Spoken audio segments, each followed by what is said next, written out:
नमः शिवाय जो आपका शिव का पंचाक्षर मंत्र है, आपके गुरु का मंत्र है, उसको सांसों पर चढ़ाइए। नमः और शिवाय सांस से जाने दीजिए। ये आप जब याद पड़े 5 बार, 2 बार, 3 बार अपने गुरु को प्रणाम करिए नमः शिवाय से।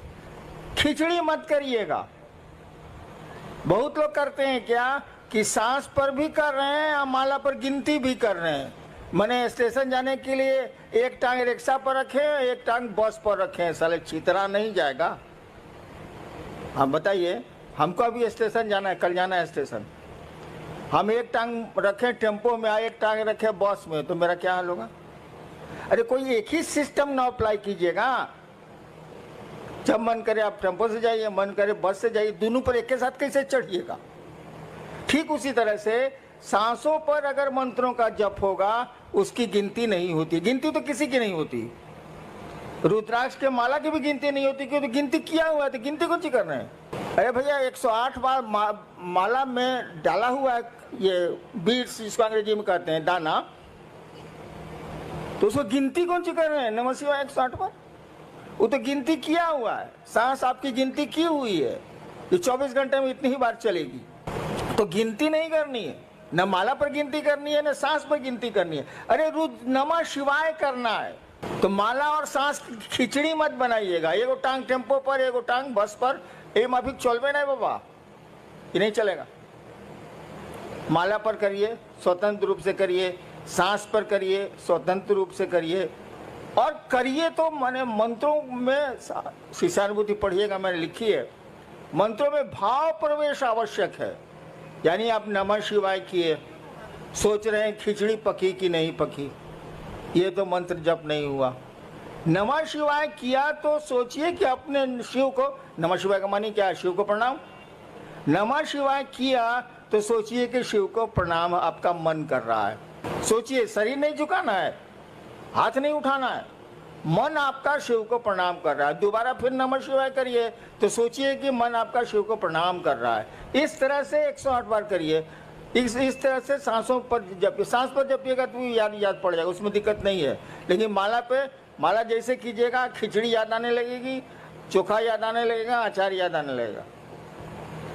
इसीलिए सोचिए कि नमः शिवाय का अर्थ होता है शिव को प्रणाम। आपका मन शिव को प्रणाम करे, तब नमः शिवाय का अर्थ हुआ, नहीं तो नमः शिवाय का क्या अर्थ? नेक्स्ट। मुंबई से भाई उर्वेश, इनकी जिज्ञासा है कि शिव भगवान और शिव गुरु में क्या अंतर है? कोई अंतर नहीं है। भगवान शिव और शिव गुरु में क्या अंतर है? महाकाल और महादेव में क्या अंतर है? अघोरेश्वर और शिव में क्या अंतर है? अरे एक ही सत्ता के कई काम हैं, इसीलिए कई नाम हैं। सत्ता तो एक ही है। मैं ही हूं, मैं एक हरिनारायण। मैं सरकार में ज्वाइंट सेक्रेटरी भी था, गाड़ी भी अच्छी चलाता हूं, पिस्टल भी बढ़िया चलाता हूं। तो आप कहिएगा कि एक बार मैं गया था सीवान, तो गाड़ी खुद चला रहा था, एडीएम था उसमें पटना में। मैं सीवान गाड़ी बैक कर रहा था, बाजार का दिन था, कुछ महिलाएं थी, हमको कोई चिंता, गांव कितना जाते हैं हम। तो पीछे से किसी महिला ने कहा, ए ड्राइवर साहब लौको तो नहीं खे। हमारा साथी बगल में बैठा हुआ था कि ए बॉस, आपको तो एडीएम से ड्राइवर बना दिया। तो जैसा काम कीजिएगा वैसा ही नाम न होगा। तो शिव गुरु और शिव भगवान शिव या कोई शिव का जो रूप है, सभी रूप उन्हीं के हैं, उसमें कोई फर्क नहीं पड़ता है। काम अलग अलग है, सो दिमाग में रखिएगा। गुरु से मांगिएगा तो जो चीज आपके लिए गड़बड़ हो जाएगी भविष्य में, वो नहीं देगा। महादेव से मांगिए तो लोक की शक्ति दे दिया ना, रहा न कोई रोवन हरा। क्या मांग रहे हैं, किससे मांग रहे हैं? एक ही आदमी वो। गुरु से मांगिएगा तो वही देगा जो आपके लिए शुभ होगा। महादेव से मांगिएगा तो मांगिए, वहां पहुंच हो गई तो जो मन करे सो ले लीजिए, लूटा जाइए चाहे लूट लीजिए। महाकाल से मांगिएगा तो उतना किसी से दोस्ती करता है ना दुश्मनी करता है। कालनी संगी होता है, उसकी संगति किसी से नहीं होती है। कहा जाता महाकाल तेरी दया भी छलना है। महाकाल से दया मांगिएगा तो वो छल देंगे, काल किसी का दोस्त होता ही नहीं। न किसी का दुश्मन होता है न किसी का दोस्त होता है। सत्ता तो वही, एक ही शिव हैं, वही ज्ञानदाता के रूप में गुरु हैं, वे ही महाकाल हैं, वे ही सब कुछ। नेक्स्ट। ये सूरत पांडेसरा जगह है, भाई आशीष सिंह हैं। इनकी जिज्ञासा है कि आओ चलें शिव की ओर, इस पंक्ति का भावार्थ समझाने की कृपा करें। भावार्थ, शब्दार्थ नहीं बुझा रहा है। एक बार ऐसे ही हमने बोल दिया था, कैद मांगी थी रिहाई तो नहीं मांगी थी। अब चर्चा में इस पर जिज्ञासा हो गई हमको कि इसका क्या अर्थ हुआ। हमका महाबकलोल है सब। अरे कैद मांगी थी, मैंने जेल मांगा था, इस साला हमको छोड़ कर दिया। ये पूछना क्या है? कैद मांगी थी रिहाई तो नहीं मांगी थी। हम कहा था कि महादेव से कहा है कि हमको बांध के रखिए अपने शिव भाव में, आप छोड़ देते हैं तो धरती हमको पेड़ देती है। इसीलिए कहा था कि कैद मांगी थी रिहाई तो नहीं मांगी थी। ठीक उसी तरह से मैं एक दिन चर्चा करके उठा,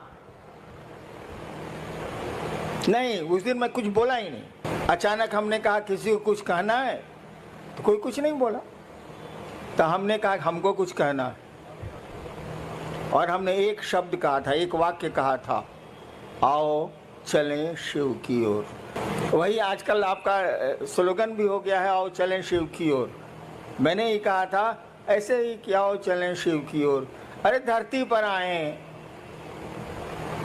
यहाँ से जाना है ही, यहाँ बहुत सारा काम करते हैं हम लोग। एक काम और करें कि मन को समझा लें कि चलो शिव की ओर यार, कहाँ फंस गए हो। दुनिया में रहो जरूर, लेकिन दुनिया के हो के रह मत जाओ, बहुत खराब स्थिति। आओ चलें शिव की ओर, इसका भावार्थ बहुत गूढ़ है, बहुत गूढ़ है। उस स्टेज पर आपको आना होगा तभी समझ में आएगी बात कि आओ चलें शिव की ओर। एक सुदूर क्षिति से आती हुई मध्यम मध्यम आवाज़ है जो इंसान को बोल रही है, आओ चलें शिव की ओर। उस आवाज़ को कोई सुन पा रहा है, कोई नहीं सुन पा रहा है। नेक्स्ट। मुंबई से हैं भाई रामनाथ ठाकुर जी। साहब श्री कहते हैं कि शिष्य भाव जागरण के लिए, हे शिव आप मेरे गुरु हैं, मैं आपका शिष्य हूँ, मुझ शिष्य पर दया कर दीजिए। इस मूक संवाद को प्रतिदिन बारंबार संप्रेषित किया जाए। कुछ लोग कहते हैं शिव दया शिष्य भाव के साथ ही मांगने पर गुरु दया करेंगे। कृपया स्पष्ट किया जाए कि दोनों विरोधाभासी क्यों लगते हैं। ये बात ही, सवाल ही हमको स्पष्ट नहीं हो रहा है। क्या इसका अर्थ क्या हुआ? सवाल का अर्थ क्या हुआ? अरे आप समझाइए ना, क्या इसका माने हुआ? एक पक्ष कह रहा है कि गुरु से दया मांगिए, प्रतिदिन संप्रेषित कीजिए। दूसरा व्यक्ति कह रहा है कि जब तक आप भाव से नहीं मांगिएगा आपको दया नहीं मिलेगी। इतना ही बात ना है? जी जी। सुन लिया ना। एगो साधु जी तो उनको गांव वाला लोग बुलाया कि आइए, बड़ी दिन से आप गांव के बाहर रहते हैं पहले के ज़माने में, आज गांव में के आपके सम्मान में एगो प्रीति भोज देंगे, मैंने खाने पीने वाला प्रीति भोज। आप नहीं दे रहे हैं हमको, लेकिन उस साधु को दिया था। आया तो साधु आया तो कुछ तो सवाल जवाब होबे न करेगा। तो कुछ लोगों ने पूछा कि बाबा बताइए भगवान है कि नहीं है। तो साधु बोला कि कौन लोग कहते हैं कि भगवान है, जरा हाथ उठाएं। तो हाथ उठा कुछ। कौन लोग कहते हैं कि भगवान नहीं है, वो लोग हाथ उठाए। तो कुछ लोग हाथ उठाया। कहा कि आप लोग दोनों आपस में समझा लीजिए, हम जाते हैं। तो दो तरह का बात, तब दो तरह का बात है, दोनों आपस में समझा लीजिए, हमारी क्या जरूरत है भाई साहब। क्या सवाल है? वही है कि दया के साथ अरे बेवकूफ, वो सब आपको नहीं बोल रहे हैं हम भी वही हैं, प्रश्नकर्ता को बोल रहे हैं। अरे भाव क्या है भाई? पत्नी का भाव है आप में, पुत्र का भाव है आप में, पिता का भाव है आप में, है? मेरा का भाव है कि आपकी चप्पल कहाँ है, आपकी पॉकेट में पैसा कितना है, आपका घर कहाँ है, घर कौन सा है सब पहचानते हैं आप। पैसवा नहीं बोल रहा है कि ये भैया ये भैया ये भैया हम 502 रुपया बनी, आप जानते हैं कि 502 रुपया मेरे पॉकेट में है, इसलिए कि आपका पैसा है वो। एक चीज होती है विचार, एक चीज होता है भाव। विचार दिमाग से उठते हैं, थिंकिंग है विचार, थॉट है। यह विचार कि हे शिव आप मेरे गुरु हैं, एक विचार है ये।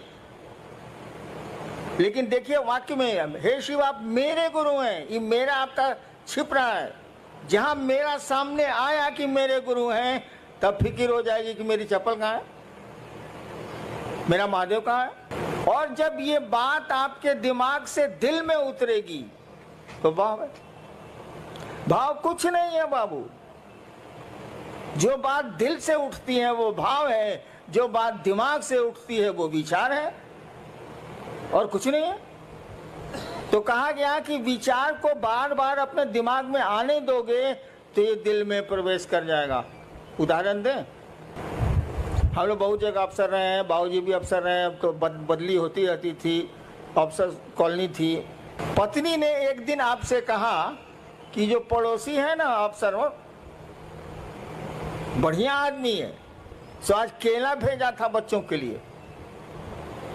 ठीक, ये विचार है, सूचना आपको मिली है।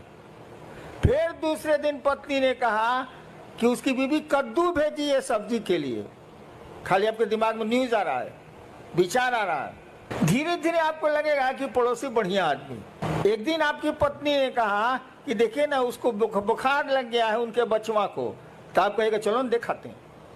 देखिए अब दिमाग से बात दिल में आने लगी, उसके बच्चे को देखने आप जाने लगे। इसका उल्टा देखिए, आपका बच्चा फूल तोड़ने पड़ोसी के यहाँ गया, डांट दिया पड़ोसी ने, आके आपको बोला कि मम्मी मम्मी मम्मी हमको डांट दिया, फूल तोड़ने गए थे। ठीक, एक सूचना आपको मिली, एक विचार आपके दिमाग में घुसा। फिर दूसरे दिन ऐसा ही कुछ हुआ, फिर तीसरे दिन ऐसा ही कुछ हुआ। 5 दिन के बाद आपको मालूम हुआ कि स्कूटर से जा रहा था, उलट गई स्कूटर, टांग टूट गया। आपके बाद ठीक हुआ साले को, ठीक हुआ साले। देखिए अब दिमाग से, अखबार का न्यूज़ नहीं है ये, अखबार में रोज एक्सीडेंट होता रहता है, आप कहाँ कुछ सोचते हैं। यानी आपके दिल में बात आ गई, अब ये दुश्मनी का भाव पैदा हो रहा है। वहाँ दोस्ती का भाव पैदा हो रहा था, यहाँ दुश्मनी का भाव पैदा हो रहा है। तो भाव कुछ नहीं है, जो बात दिल से उठती है वो भाव है। शिव मेरे गुरु हैं, ये बात अगर दिल से उठती है तो ये भाव है, अगर दिमाग से उठती है तो ये विचार है। जब तक भाव में नहीं जाएगी ये बात, कहा ही जाता है कि आध्यात्म की किसी भी गाड़ी का पेट्रोल भाव होता। शास्त्र हमारे कहते ही हैं भावेन लभते देवता भावेन देव दर्शनम। शास्त्र कहते हैं भारत के कि भाव से देवता मिलते हैं, भाव से देवताओं का दर्शन होता है। तो आध्यात्म की कोई गाड़ी का पेट्रोल भाव ही है, विचार नहीं। शिव मेरे गुरु हैं, ये विचार रिजल्ट नहीं देगा, लेकिन जब मन में बैठ जाएगी बात कि शिव मेरे गुरु हैं, मेरा गुरु है, वो रिजल्ट आने लगेगा। नेक्स्ट जिज्ञासा नहीं है, एक निवेदन है।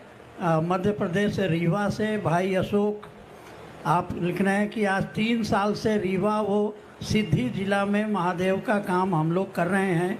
एक तरफ से शिव को गुरु मान रहे हैं और एक तरफ से लोग छोड़ रहे हैं। हम लोग आशीर्वाद लेने आए हैं कि रीवा व सिद्धि में महादेव का काम बढ़े। साहब आशीर्वाद। एक तरफ से लोग मान रहे हैं, एक तरफ से छोड़ रहे हैं। मैं महादेव का काम 40 साल से कर रहा हूँ, महादेव करा रहा है, हम क्या करेंगे। कितने आए कितने गए। अंग्रेजी में एक कविता है, मेन में come and may go, main मे गो। लोग आते हैं जाते हैं, but I go on for ever.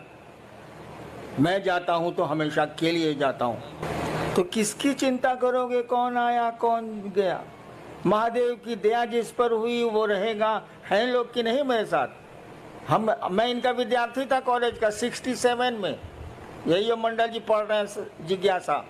इनको मैं जबरदस्ती, उस समय शिव गुरु नहीं थे मेरे, जबरदस्ती एक दिन श्मशान ले जाता था और दूसरे दिन कब्रिस्तान ले जाता था, 1 साल कंटिन्यूअस। जबकि मेरे प्रोफेसर लेक्चरर थे, मैं विद्यार्थी था इनका फर्स्ट ईयर का, इनको मैं ही पकड़ के ले जाता, चलिए मसान। तो जिसको टिकना है वो टिकते ही हैं, जिसको नहीं टिकना है उसको कितना टिकाओगे। हाँ, महादेव से दया जरूर मांगो कि सभी टिकें, सभी रह जाएं, कोई छूटे नहीं, कोई टूटे नहीं। कोशिश तो हम लोग यही होनी चाहिए। करो, आगे बढ़ो। भाई मनोज सिंह है सूरत से।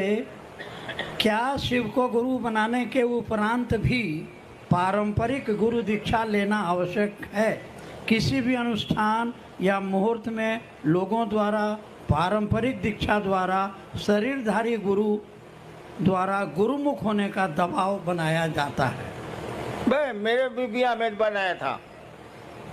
आप यही नहीं कह रहे हैं कोई सब अनुष्ठान करने के पहले पंडित मैंने कहा जाता है कि आपके गुरु कौन है। तो मेरी शादी स्टेट में है, चली गई पत्नी मेरी शादी में भी यही हुआ था। स्टेट का पंडित था, पंडित जी थे बेचारे, मर गए, कहा हम था। बोले आपके गुरु बउआ जी कौन है? तो हमारी तो बोली तो भाई सिवान वाली थोड़ी खराब है। हमने कहा कोई साला मेरा गुरु नहीं है।